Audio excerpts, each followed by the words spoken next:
Early voting is underway, and the 2023 Virginia General Assembly election is in full swing. But where are the competitive races? Also, how long do you have to vote? And what's going on with our voter rolls and our governor? It's Stay the Water. I'm Dr. Eric LaVille, and we'll discuss the 2023 election update in just a few moments. Welcome back. It's Stay the Water. I'm your host, Dr. Eric LaVille. Thank you, as always, for joining us, as you always do, as we broadcast on Sunday mornings from the campus of the Norfolk State University, home of the Spartan Nation, from none other than WNSB Hot 91, the soul of VA. We'd like to thank all of our sponsors and all of our supporters for what you do to support this very important initiative. Here on Stay the Water, we bring movers, shakers, and policymakers to you to discuss issues important to the community.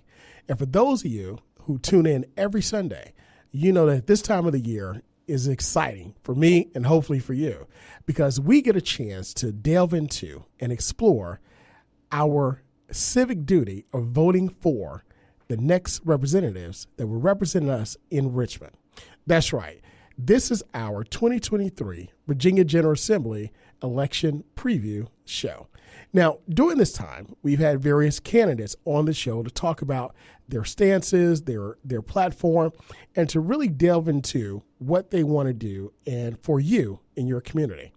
We've had candidate Alex Askew, we've had candidate Michael Fagans, and we've also had candidate and current delegate Cliff Hayes, who is a Norfolk State alum and great supporter of the show. In the next 4 weeks, we'll also have additional candidates that are running in competitive races here in the city of Norfolk and Greater Hampton Roads. But today, I wanted to take a moment and just give a mid-election update to see where things are and to make sure that you're up to par with your civic duty in when you can vote, how to vote, and also what's happening in these competitive races. So, look, there's a lot going on in the world. There's a lot going on in our country, and there's a lot going on in the great Commonwealth of Virginia. So we're going to get right to it. But before we do, I'd like to give, again, our condolences, our prayers and thoughts with everyone that's suffering in the conflicts across the world, especially those who are fighting in Ukraine, losing their lives, the war between Russia and Ukraine, and also in the Middle East, in Israel, and also the Gaza Strip. You know, we're praying for a resolution, peaceful resolution to all of these conflicts, because in conflicts like this, it's the innocent that pays the highest price. So again, our thoughts and prayers are for all those who have lost loved ones, especially those who are still held as hostage, and we wish and pray for their safe return.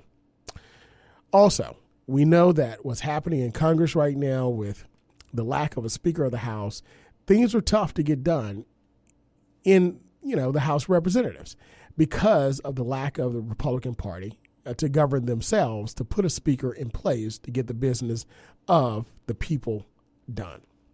So with that being an example of what's happening in government and across the world, this makes our election even more important. It shows us that what we do and how we do it, how we vote, who we vote for, the messages that we send, they matter. They matter because in the balance are the lives of everyday people. Keep in mind that we almost had a government shutdown because we couldn't agree upon a budget. But thank goodness for the Democratic-controlled Senate that worked with the Democrats in the House of Congress, and also the former Speaker working with Democrats to get a budget passed so that we could fund paychecks, fund budgets for defense and social programs to keep our great citizens across the board, no matter what your race, ethnicity, the demographics where you live, or your political persuasion. It mattered. And because of that, people are suffering because of personal vendettas. So when we talk about voting, when we talk about the importance of voting, let that serve as an example to all of us that voting is important. So this year, in next month, actually, we have a very important election here in the Commonwealth of Virginia. November 7th is the date of the election. That's where we get a chance to elect all 140 seats of the General Assembly to represent us in Richmond. That's 100 state delegates, 40 state senators. November 7th. But you don't have to wait till November 7th to vote. That's right, because we've got early voting available. Early voting 45 days before November 7th, the election, you can cast your vote. Matter of fact, it started on Friday, September 22nd, and is continuing. But I want to bring up some other important dates. The deadline to register to vote is none other than October 16th. That's right, October 16th is the deadline to register to vote. In other words, you have till tomorrow to register to vote. If you're not registered, go to your local clerk of court's office and register. Now, in the event you don't register to vote by that time, you can still register after that date through Election Day and vote using a provisional ballot. That's right. Even if something happens, because we're all working, life happens, and you're like, hey, I couldn't register to vote. It's okay. You can vote with a provisional ballot and register up through Election Day. On Election Day, it can be done. There's no excuse for not voting. Because we see what's happening in our country. We see what's happening in our world. Your vote matters. Your vote counts. Don't say it doesn't, because it does. We see it today. So make sure you go register to vote. You have until tomorrow, the 5:01 p.m. tomorrow to do it on time, or you can vote by provisional ballot and get it done then.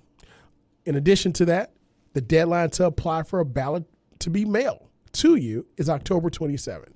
And your request must be received by your local voter registration office by 5 p.m. So let's just say you don't want to go out to vote because of some ailment, illness, disability, or maybe you're just protecting yourself from the environment that's out there with COVID and things of that nature. You can request a ballot to be mailed to you. We're making it easy for you to vote. So it just has to be done through your local voter registration office by 5 p.m., October 27th. But I also want you to know that you can also vote on Saturday. Saturday, October 28th, Saturday, November 4th.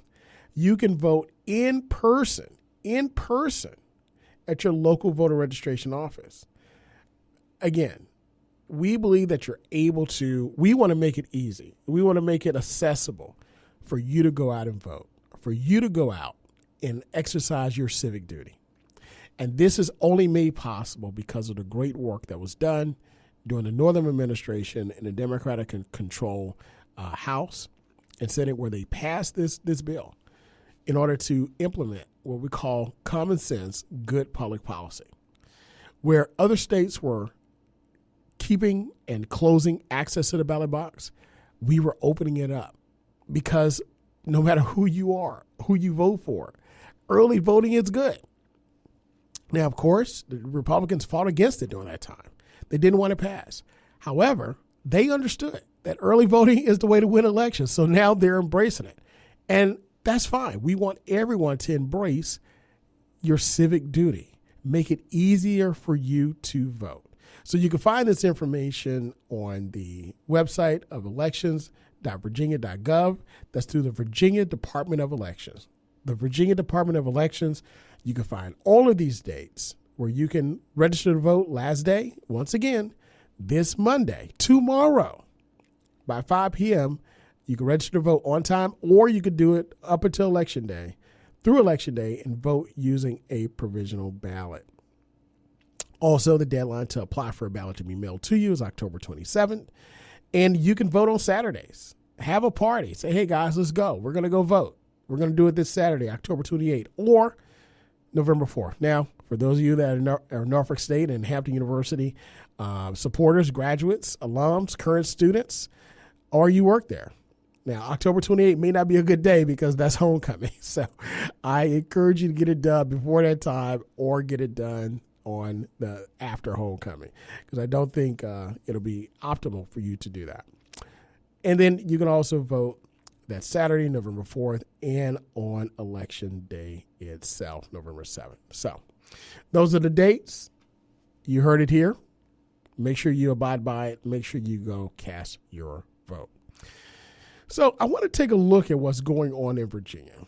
What's happening in Virginia as it relates to elections, as it relates to voter turnout, and as it relates to what's going on with voter rolls. So let's take a look first at what's going on in voter rolls. So just this past week, according to Axios, Virginia Democrats in Congress, also, which includes the House of Representatives and also our senators, are asking the Justice Department to investigate the wrongful removal of more than 10,000 Virginians from the state voter rolls because they were incorrectly listed as felons. According to Axios, the move comes as Virginia residents already have begun voting in the state's November 7 election, which will determine whether Governor Glenn Youngkin will succeed in his push for Republicans to seize control of the state Senate and maintain their hold on the House. Now, in a letter to U.S. Attorney General Merrick Garland, the Virginia lawmakers, led by none other than our Congressman Bobby Scott, called on the Justice Department to investigate how these removals happen and what's being done to ensure that those whose names were illegally removed from voting rolls are informed. Now, these reports are alarming, especially with a consequential election already underway in Virginia, according to the letter sent to Attorney General Merrick Garland. In addition to that, Virginia Senators Tim Kaine and Mark Warner, both Democrats, joined the House Democrats in calling for an investigation of the Youngkin administration's handling of the voting debacle. Now, when we look at early voting, which began last month across the state, of course, we know the deadline to register to vote is Monday, and Democratic lawmakers said that the error on the voting rolls is making early voting difficult, if not impossible, for many of those affected by the massive purge from voting rolls. Now, according to the lawmakers who wrote Attorney General Merrick Garland, this includes an unknown number of individuals with technical probation violations, not new felony convictions, who have been purged from voter rolls without notice after having their rights fully restored. Now, Virginia is the only state in the country where a person convicted of any felony automatically loses the right to vote, something Democrats in the state legislature are trying to change. Now, the other side of this, critics are pointing to a study showing that felons who vote typically favor Democrats have cast Youngkin's error as an effort to suppress Democratic votes, which Youngkin's office has denied. But the critics have also accused Governor Youngkin of slowing the process in which former felons regain their voting rights through approval from the governor, which Youngkin's office has also denied. Now, according to Axios, after taking office last year, Governor Youngkin implemented a policy requiring each person with a felony conviction to file an application to have their voting rights restored on a case-by-case basis. And Andrea Gaines, the spokesman for Governor Youngkin, said the Virginia Department of Elections and the Virginia State Police are working to make sure that all voters removed from their rolls are reinstated. Gaines also added that the lawmakers' letter to Garland, quote, contains factual errors regarding notice to cancel voters. Anytime a voter's registration is canceled for any reason, they are mailed a written notice from their local general registrar. So, what's happening? As you can see, according to the report by Axios, which was just this last week, and this letter that was sent to the Attorney General Merrick Garland from the Democratic delegation in Virginia to Congress, they're saying that there are individuals, over 10,000 names were purged from voter rolls, and labeled incorrectly as new felons or felony convictions, when in actuality they were not. Now, the governor's office did acknowledge that this was a mistake, and they were actually trying to correct this. But again, the question becomes, how did it happen? Why did it happen? And then not just that, but why is it taking so long for individuals to have their rights restored when this was a policy that was created up front in the last election? So with that being the case, we see that now how important it is to vote in this election. We're finding now that there are individuals that want to vote, individuals that want to be a part of this, have their civic duties and participate in this great democracy, are being basically forbidden to do so unjustly and unfortunately in a way that is not fair or equitable. So, of course, we're going to find out what happens with this investigation. We're going to find out what took place. But at the end of the day, they're working to restore these, but it's making it difficult. Can you imagine if you went to go vote early and all of a sudden they said, no, you're not on the voter rolls? And the question is why? Well, because you're a convicted felon, or maybe there was a mistake, or you don't know why. Now, of course, you receive a letter to say that all is well, but they're trying to restore your rights, but at the same time, your rights are not restored. So you can understand the frustration across the board. You can understand the frustration that individuals have because of what is taking place. You can understand that. Put yourselves in their shoes. If you've done everything you're supposed to do and you've done it to have everything restored, why is it taking so long? Why are you being punished again? That's what it looks like. So, again, we can understand and we can see what the issues are. At the same time, we're making way to ensure that this doesn't happen anymore. But 10,000 votes, that's a lot of votes. And if you break that up in districts, I would love to see what the breakdown is in various districts in which these individuals are voting, how this can turn elections. And we're gonna see how important this is in just a moment. But before we go there, we're talking about voting.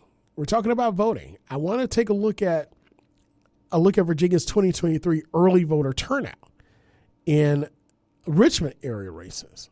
All right. So again, this is a very important part of the state where you're looking at a lot of races that are going to change a lot of committees, and hopefully and possibly change the balance of power in the General Assembly itself. So this was reported on last week, according to Wavy.com. More than 190 Virginians have voted in the state's 2023 elections 4 weeks before Election Day. 190,000. That's almost 200,000 people already voted. And when you break down an analysis of this voting data, according to Wavy, from the Virginia Public Access Project, VPAP, which, by the way, is a phenomenal resource for you, the general public, for us, that puts our democracy out there for everybody to see. I mean, if you're not signed up to those newsletters, make sure you get signed up. It is absolutely phenomenal. So again, sign up for that newsletter, go to VPAP. You can get all public records and data. They break it down. They do a great job. The former executive director that started it is retired, and we have a new executive director part of it, Chris Piper. They do a phenomenal job. Absolutely phenomenal. So VPAP, Virginia Public Access Project, shows 191,779 ballots have been cast early. Now, that's 105,000 in person and 86,000 absentee ballots by mail as of October 10th.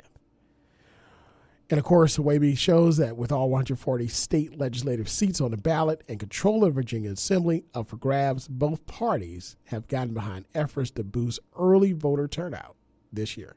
Remember, early on I talked about how Republicans fought against it. Now they're on board. This is good. This is good for democracy. But note the legislative history. Matter of fact, according to Wavy, Republicans are backing an initiative led by the governor to get more GOP voters to the polls early after previously supporting proposals to cut Virginia's early voting window. And Democrats are pushing their own program as well. So how is this being impacted as relates to early voting? So let's take a look at the numbers. Early voting, if you take a look at the numbers using VPAP's district data, which was updated October 11th last week, a look at some of the Richmond area races. So you're finding that let's just take a look at one of the competitive Senate races of former Delegate Aird, LaSheried Aird versus Eric Dietrich. That's Senate District 13. 5,947 votes have been cast early. 5,000. Over 5,000. That is huge. Also, if you look at another district, which is Democrat Hashmi and challenger Hayden Fisher, Republican, over 5,500, almost 5,600 ballots have been cast early. Now, in contrast, if you look at Senate District 26, which Republican Ryan McDougal and being challenged by Pam Garner, over 9,000 early ballots have been cast. In Senate District 10, Republican John McGuire was being challenged by Democrat McKenzie, over 7,000 early ballots. And also in the Senate District 12, Glenn Studerman, who's being challenged Nathan McKenzie is challenging Glenn Studerman. Over 6,000 ballots have been cast, early ballots. I bring these races up as an example to show that in the Republican districts, or leaning strong Republican, you're finding more early votes cast in those districts than the Democratic districts in the Richmond area. That's after the Republicans fought against early voting. That's telling because it shows that early voting is a major, major play for votes on both sides of the aisle. We find very similar numbers in the House of Delegate races as well in the Richmond area. So, once again, according to VPAP, Virginia Public Access Project, over 190,000 early votes have been cast as of October 10th, and look for more to be cast then. So, when we talk about early voting, we know when early voting, register to vote ends, which is this Monday, but you can still register through Election Day with a provisional ballot, but do it in time by tomorrow, October 16th. We know you can vote on Saturdays, October 28th, November 4th, and Election Day, and any day between now, October 16th, up to November 6th. You can vote up to that date. Well, actually, November 4th. You can vote up to that date during the week. But I also want us to take a look at these competitive races. Now, keep in mind that Hampton Roads is a major area in the state that's going to decide the balance of power in Richmond. So according to 13 News Now, all eyes are on Virginia, which is one of the most critical elections in recent years, where all 140 seats of Virginia Assembly are on the ballot, and an election that could make or break Republican Governor Glenn Youngkin's future in politics. As a matter of fact, let's take a quick look at what we have and what's going on. According to 13 News Now, what's at stake is a party control of the state, which will have a ripple effect on major issues like abortion, gun control, and also Governor Youngkin's political career and potentially his future presidential elections. So, according to the Watson Center, Dr. Brumley, she stated that in terms of the future of the state, it's one of the most critical elections that she's seen in recent history. Now, I want us to take a look at some research from the Watson Center and also from Sabato's Crystal Ball, which is the election forecaster based at UVA Center for Politics. And the Watson Center, of course, is at CNU.